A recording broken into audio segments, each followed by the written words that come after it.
Good morning. Good morning.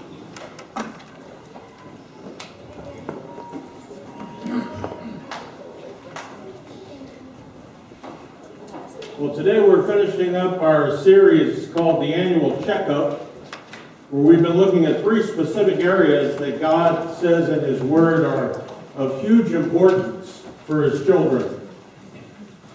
And we've been kind of going week by week to our great physician, just like we would to our doctor for kind of a yearly checkup. We've been running some tests and doing a kind of internal examination to see how we're doing in these three specific areas. Why did I dream up this series? Well, because if you and I aren't careful, poor health can creep into our lives, can't it? Especially in those areas that God says are so important for you and I. If we neglect going to the professional and doing the checkup from time to time, then poor health can be the result.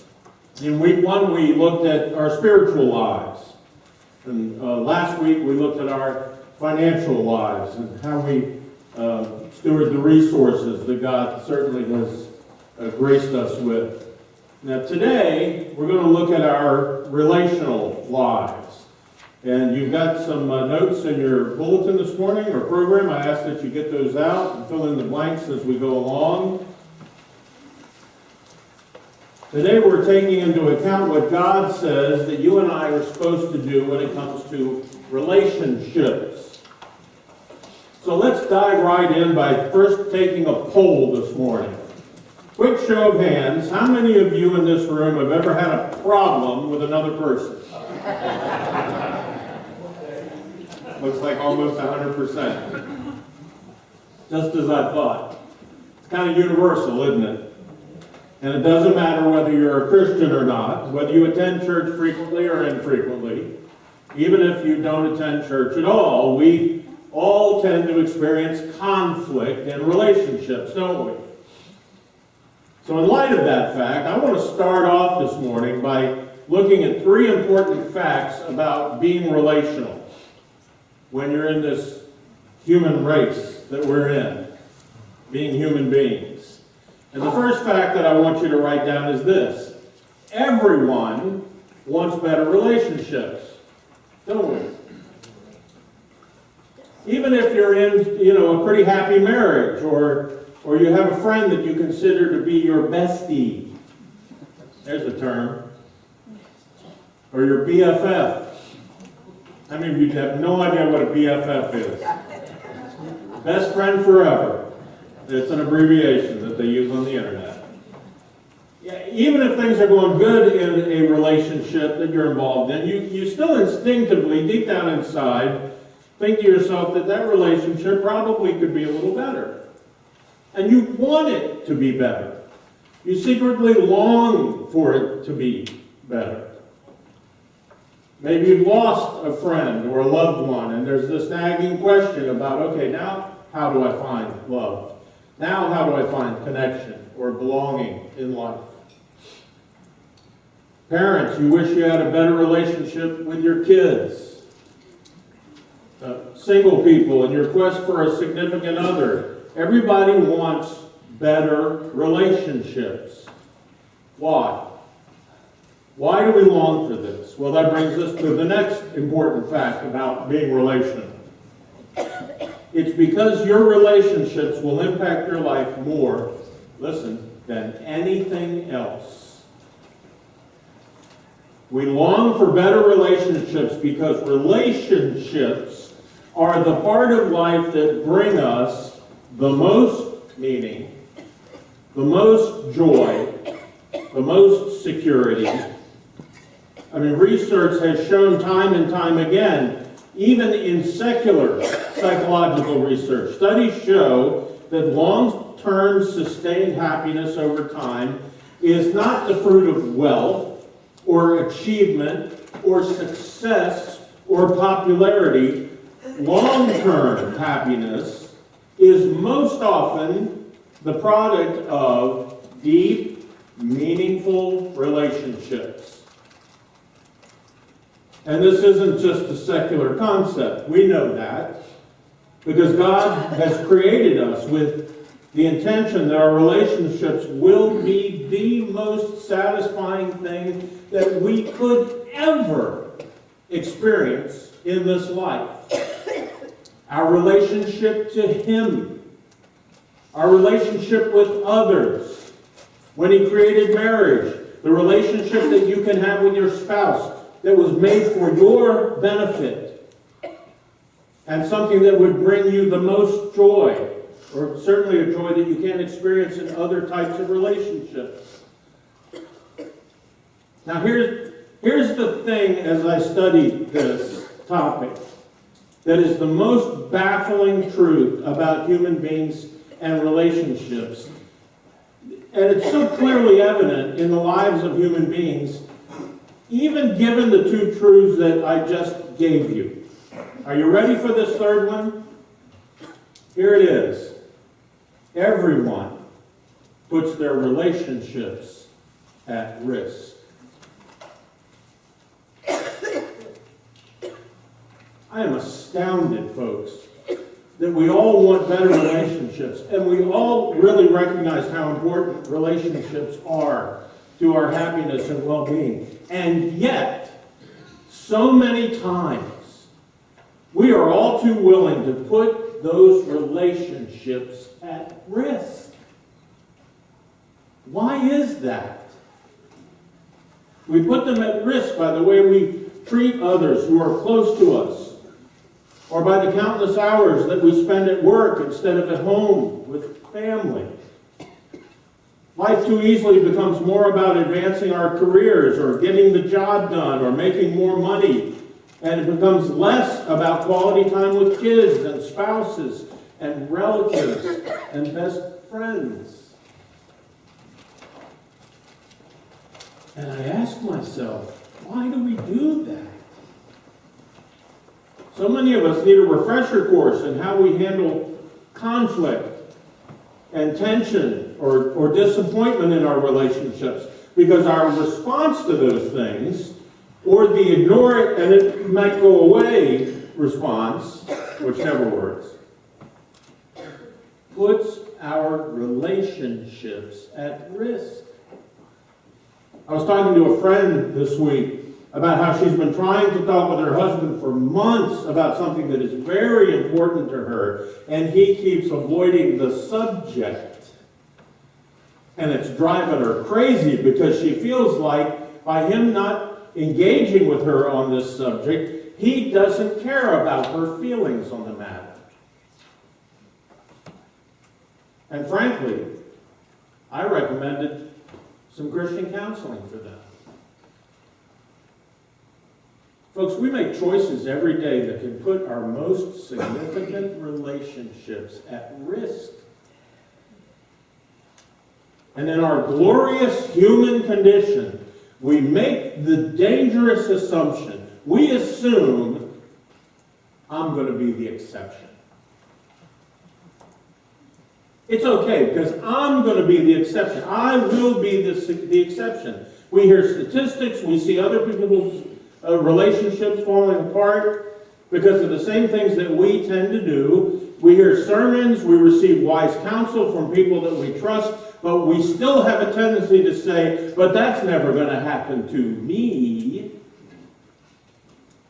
I'll be the exception. But we aren't, are we? We avoid conflict. We work too much. We think that we meet and marry the wrong person. We insist on our own way. And relationships sour over time. And then we discover at the end of the relational breakdown, oh no, I was not the exception. And folks, here's what I can tell you from my own personal experiences. When you are suffering relationally, it impacts everything.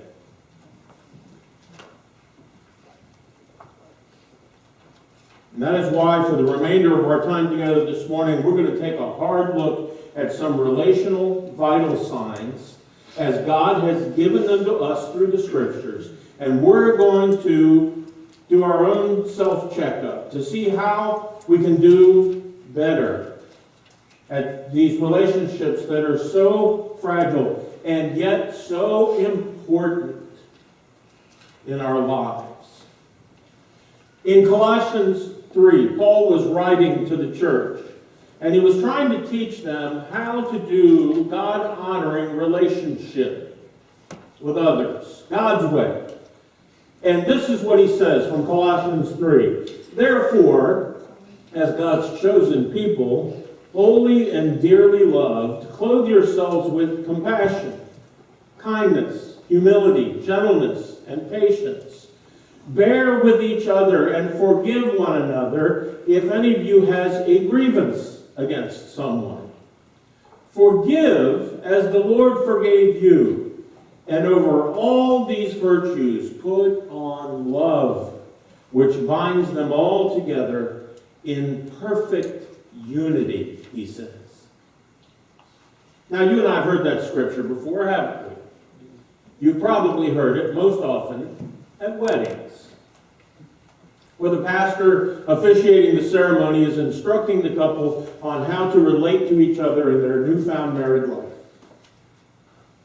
But then you and I get married and we say to ourselves, hey, wait a minute, this isn't easy. Matter of fact, this stuff is hard, right? And as you and I go through these vital signs today, I want you to know up front, there is not one person in this room that's going to get a perfect score.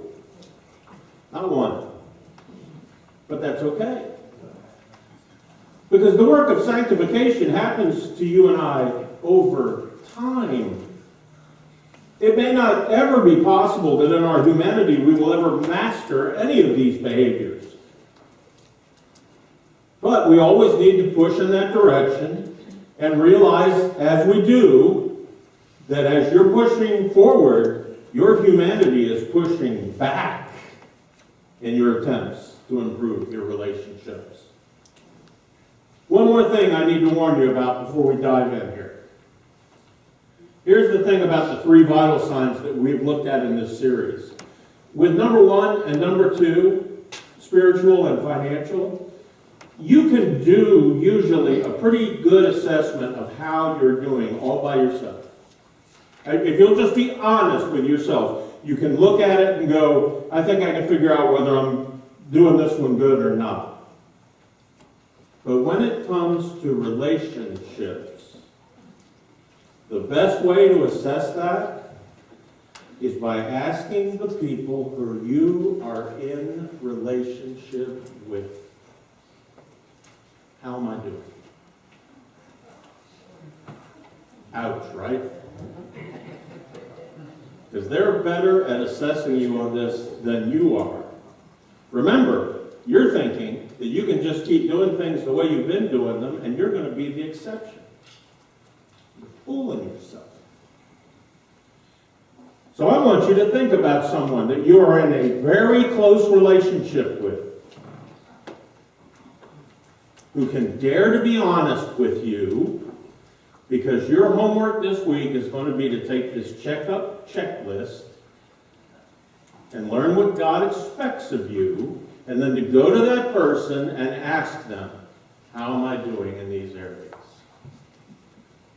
And you say, homework. I hate it when he gives us homework. You got to do it, folks. You got to do it. The first relational vital sign on your outline is what Paul calls compassion. And in the language of the day, the same word that Paul uses for compassion is the word that describes someone's bowels or guts. There's a pretty picture, huh? I know that's not pleasant to think about, but what Paul is actually trying to give you and I is this gut check on relationships. It's a basic check to see how you and I, listen, treat other people. How do you respond to the guy begging for money at the ramp on the interstate? How do you respond to someone who is very, very different from you? Or someone who acts in a way that you personally disapprove of? Do you get where I'm going with this? When Paul talks about compassion, he's trying to ask you what your reaction and interaction is with people in general. Do you greet people from all stations of life with an attitude of concern, with an attitude of loving care, as if they are valued and important? Or do you approach that person sometimes with arrogance, disdain, disregard, maybe even being a little judgmental? Paul starts by saying that the first indicator of whether or not you do relationships right or not, it begins not necessarily with the people that you like, the people that you really enjoy hanging out with. Maybe it starts with the people that you don't much care for. And we see this play out in Jesus' life. In Matthew 9, it describes that when Jesus saw the crowds, he had compassion on them because they were harassed and helpless like sheep without a shepherd. These people were not like Jesus at all. They didn't believe what he believed. Many of them were kind of the riffraff of the day, out to get something for themselves. But Jesus' first response, even though he was God, was not one of superiority or looking down on them. It was one of compassion, because he saw each human life as one that deserved love and protection and belonging. Have you ever heard somebody say these words? Well, I'm not much of a people person. You heard it. Folks, I'm here to tell you this morning, you need to be a people person. If you're a follower of Jesus Christ, because that's what God is. And not just some people, folks. All people. They all matter to God. And therefore they must matter to you and me. Doesn't matter if they're Republican or Democrat.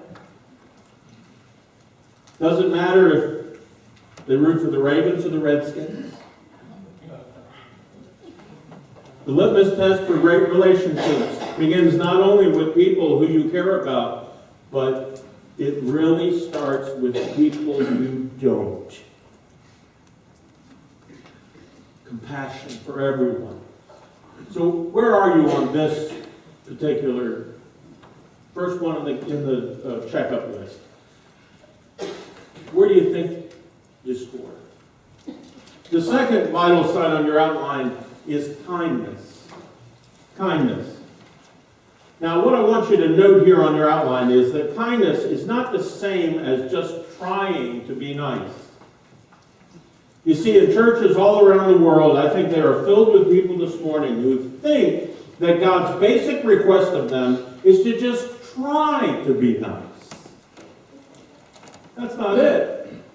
It goes deeper than just trying to be nice to others. Jesus was not just a try to be nice kind of guy, was he?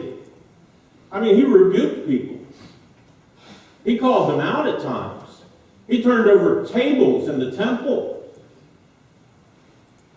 Now, the word that Paul uses literally means, listen, having the capacity to encourage or build into the life of that other person.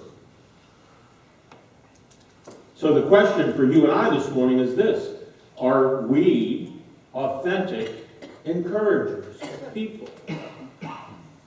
And studies by one of the leading researchers on what it takes to build successful marriages and create a marriage that will last, a gentleman by the name of John Gottman, indicates that in order for a marriage to thrive and last, the ratio of positive to negative in that marriage must be at a minimum 5-to-1. Write that down. At a minimum, he says, you want your marriage to stand the test of time, positive 5, negative 1. That's a fact. Studies prove it. The presence of encouragement is the primary predictor of whether a marriage will last long-term or not. Gottman actually tracked couples and how much time they spent arguing or fighting with negative interaction versus how much time they spent with positive interaction, whether it be smiling or touching or paying each other compliments and such. And what they found is that the couples who spent at least 5 positive interactions for every 1 negative, they stood a huge chance of staying together in that marriage long term. They also found that for couples that were really happy in their marriage, are you ready for this? The ratio was more like 20 to 1. You say, Bruce, you've gone too far asking for that now. 20 to 1. Folks, this is not rocket science, okay? It's simple stuff. Paying a compliment. Writing a brief note to someone to tell them how much you love them. I did that to my daughter in college just yesterday. Helping that person perform a task. But we have trouble with this because we know there's conflict in relationships. And that's why there's room for the 1, okay? In the 5 to 1. There's going to be conflict. It happens. It's okay sometimes to have the hard talk or to finally address that issue that you've been avoiding. It's okay. Conflict is a part of every relationship. But more importantly is this element of kindness and encouragement. And this isn't just from secular research. It is embedded deeply in the scriptures for you and I to learn from. The writer of Hebrews puts it this way: but encourage one another daily, so as it is called today, so that none of you may be hardened by sin's deceitfulness. Folks, encouragement should be a daily life thing for you and I. It's not just something you do once in a while or when you feel like it. As followers of Christ, we have to become encouragement machines. It's so unfortunate that the world these days sees believers as being a judgmental group of people instead of being known as people who will encourage and see the possibilities and the potential best in others and in things around us. Some of you know about a man in the New Testament named Barnabas. He lived out what I'm talking about. In Acts, he was depicted as being instrumental in encouraging the Apostle Paul in his work in the early church. But did you know that his name wasn't really Barnabas? That was just a nickname that someone gave him. His real name was Joseph. And you say, why would they talk about him in a different name? Acts 4:36 says, Joseph, a Levite from Cyprus, whom the apostles called Barnabas, which means, are you ready for this? Son of encouragement. Say, if encouragement had a kid, that's the guy right there. People that knew him best and experienced the encouragement that he would just dole out to people started calling him what they saw him doing. They said, hey man, that guy is a great encourager. Okay, well, we're going to start calling him Barnabas. Folks, that should be me. And that should be you. So how are you doing on the encouragement test? Third vital sign that Paul writes about is humility. Humility. Now let me tell you right up front what humility is not. This is not a need to think poorly about yourself. When we think about humility, we think we should focus on the bad stuff in our lives, the things that we fall short on, and concentrate on those things so that we don't start thinking a little too highly about ourselves. But basically speaking, humility has nothing to do, folks, with self-deprecation. In the Bible, humility is a commitment to a way of seeing others. Doesn't have anything to do with you. It's how you see others. Think of it like this. Write this down on your outline. Think of humility as a social virtue. And Paul writes about this when he writes to the church at Philippi. He says these words, "Do nothing out of selfish ambition or vain conceit. Rather, in humility," there's our vital sign, "in humility, value others above yourselves, not looking out for your own interests, but each of you for the interest of others." So he's not saying that you and I should feel badly about ourselves. He's saying think less about yourself and more about others. Christian author John Dixon puts it this way: humility is more about how I treat others than how I treat myself. Spot on. Spot on. It's all about how you will treat other people, not necessarily what you think about yourself. Now, folks, there is a direct correlation between humility and intimacy. I don't know if you've got a space on your outline to write that down, but it's important, so I'm going to ask you to write it anyway. There is a direct correlation between humility and intimacy. As we grow in our humility, our capacity for intimacy grows too. And the other side of the coin for this is, if we treat others with a sense of arrogance or selfishness, or we avoid doing the things that need to be done in that relationship, then the intimacy factor goes way down.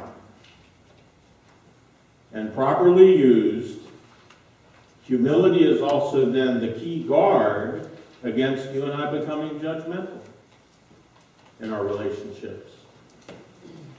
But let me remind you of something at this point in our checkup. I want to remind you, nobody's perfect. We've all fallen short. All of us have had messy relationships. All of us have made mistakes in our relationships. We've had struggles and problems. The way you get past the shame of a broken marriage, of a failed relationship, or a child who's gone astray with substance abuse, the way you manage that, the first step that God wants you to take is humility in how you treat them. Because they aren't perfect either. Okay, fourth vital sign on our list is gentleness. Write that down. Gentleness. Now, gentleness in the way that Paul is teaching here is not just being passive, okay? There's another word that can be easily understood when we think of gentleness. We think it means that you and I need to be passive, or that we need to be quiet in the midst of a heated conflict or tension in a relationship. But that's not it, folks. There will be times where you need to call out your spouse. Can I get an amen? That was not very hearty.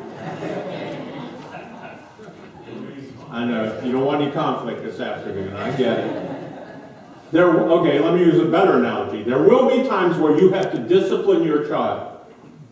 Amen. There will be times where you need to confront a friend. And in these situations, folks, it is so easy to shift into being angry, to saying things that you will later regret, which is why gentleness is a key, vital sign in our checkup. So what does Paul mean when he says gentleness? Well, it literally means the ability to stay tender when you have to be tough. There's a great example of this from one of our recent sermon series right here at Faith. Remember when Jesus met the woman at the well? He's traveling through Samaria and he ends up having this conversation with her. And it gets a little personal, doesn't it? And she gets a little defensive because he's asking her about her personal life. And she just met this guy. And at one point, he tells her, go and call your husband. And she says, I have no husband.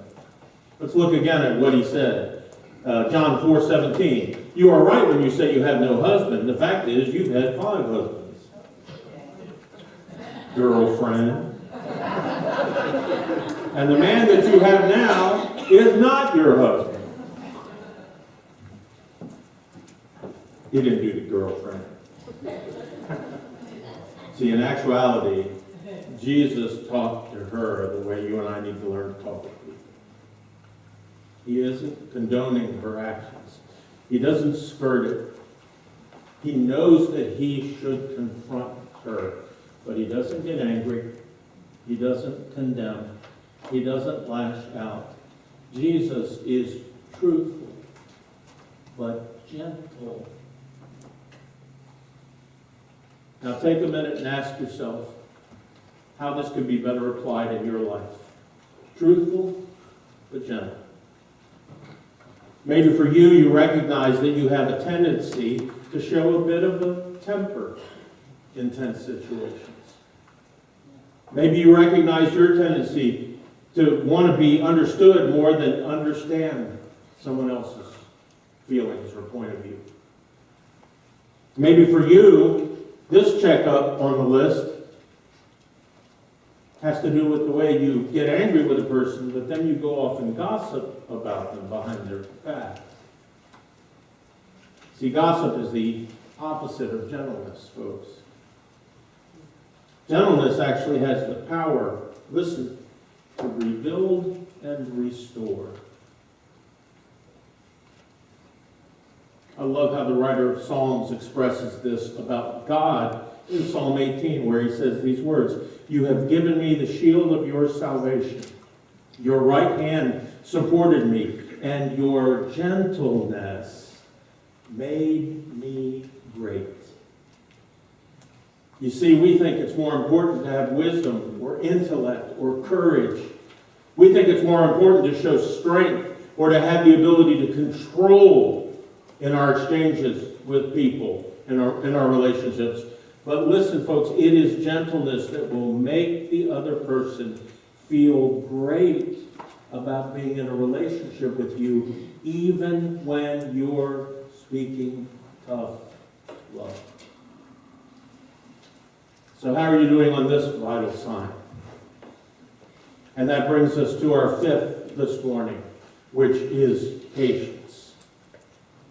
And I love the way the King James puts this. In King James, they call it long-suffering. Patience is the time dimension of relational health, folks. This is where you say, you know what? I'm in it for the long haul. I'll be long-suffering and patient. Now let me ask you a question. When it comes to your relationships, are you in it for the long haul? Are you in it when it's not easy to stay in it? When it gets really hard? Are you in it when you really would rather bail out? Are you in it when it's easier to give up on that other person? Folks, hear me this morning. Relationships, when they are working well, are filled with joy and life and happiness, but relationships are also burdens, aren't they? When you are committed to a relationship with someone, you have to carry what they carry. And sometimes that's a heavy load that they're lugging around. My son called me yesterday and said, "What are you doing Monday?" I said, "Son, that's the busiest day of the year for me. The Blue Ridge Association annual meeting is Monday night, and we've been in this full court press for 3 weeks. What do you need?" He says, "Well, I've got court on Tuesday, and I need a haircut." And he said, "I just want to talk to you." Now, I'm in that relationship with my son for the long haul, folks. And even though Monday is my busiest day of the year, I said, son, we'll take care of it. I'll get you your haircut, we'll go out to lunch and we'll talk. Sometimes people carry a heavy load that we're in relationship with. Their sins, their struggles, their imperfections. And if you're in it for the long haul, it's the good, the bad, and the ugly. Now, this is so important for us as believers because this is what Jesus Christ did on the cross for us. He carried our burdens. He bore our shame. I remember as a young man singing in an honors chorus at the Kennedy Center with a full orchestra when we were doing Handel's Messiah. And as a youth, having surrendered my life to Christ in a local Baptist church, I'm standing there with 250 voices singing, "Surely he has carried our sins and bore our sorrows." And the words of that glorious music in that great concert hall cut to my heart like a knife. And here's the truth, folks. He could have run away from that. He could have said, no, I am not going any further in this relationship with them. And he could have dumped us. And he would have been within his rights to do it. But he didn't. Folks, we are called to be patient and long-suffering with others because God has been patient with us. And by the way, God is still patient with you. It was not just a one-time thing that he did thousands of years ago. He still loves you, and he still wants to be in a healthy relationship with you, and he is still long-suffering and patient with you for the long haul.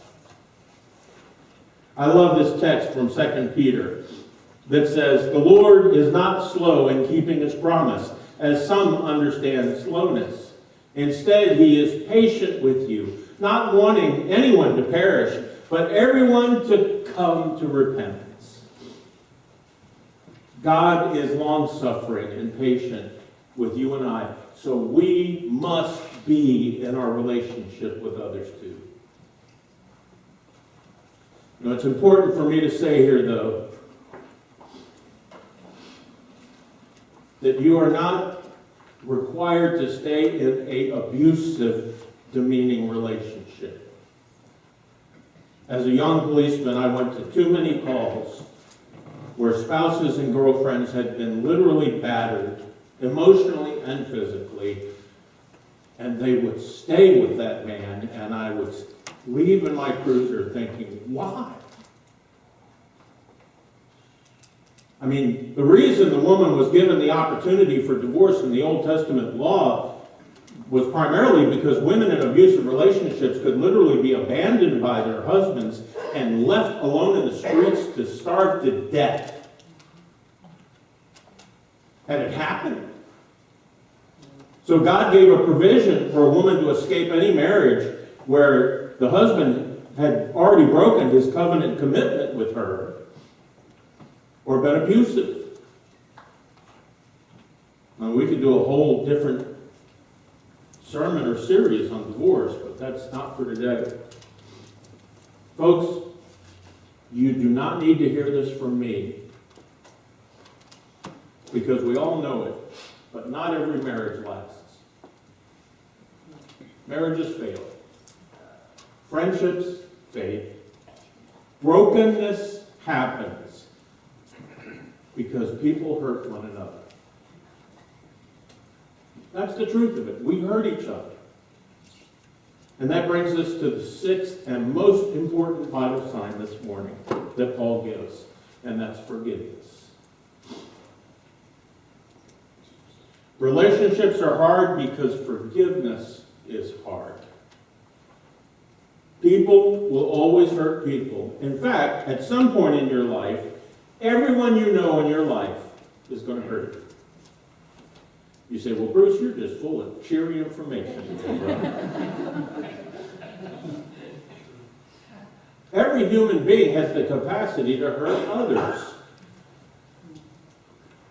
even those they care about, especially those they care about. If you are a brother, a son, a wife, a husband, you are much more likely to get hurt by someone that you're really close to than the guy at the 7-Eleven. You only see him when you buy milk, right? Was that an amen?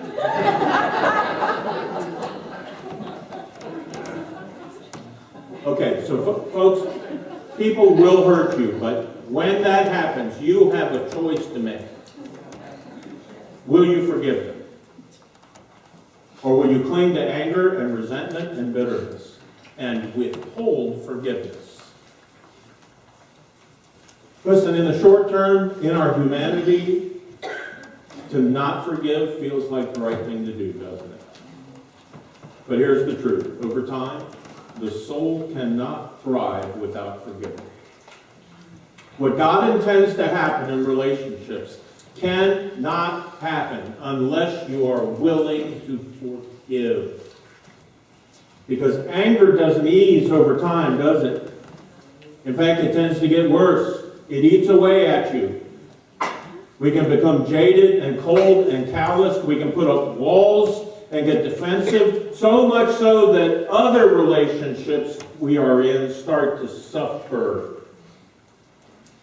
And that's why Paul says in Ephesians 4:32, forgive one another as the Lord forgave you. Why? Why do I need to forgive them? Because God forgave you. Folks, they may not even ask for forgiveness. Many times they won't. It's not easy to forgive. And you can think of 1,000 reasons why they don't deserve to be forgiven for what they've done to you. But you do it anyway. You forgive them anyway. Why? Because God did it for you. You say they don't deserve it? Listen, we didn't deserve it. And yet He put forgiveness into motion long before you and I were even here on the planet to ask for it.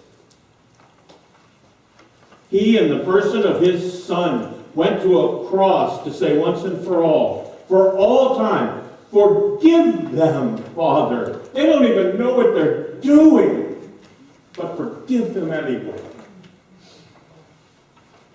God forgives, so you and I must forgive too. And this is not easy, folks. It's hard. After all I've been through, I can tell you it's not easy. And I've done my own self-examination. And I'm going to be talking to some people this week about all these vital signs and how I'm doing. Folks, at some point we must check up on ourselves. Because if we don't, our very souls will fall into poor health. And we will ease into disease, taking us over without even knowing that that cancer is in our spiritual bodies. Do this checkup this week and ask that person that you are in close relationship with to be honest with you. Would you bow for a word of prayer?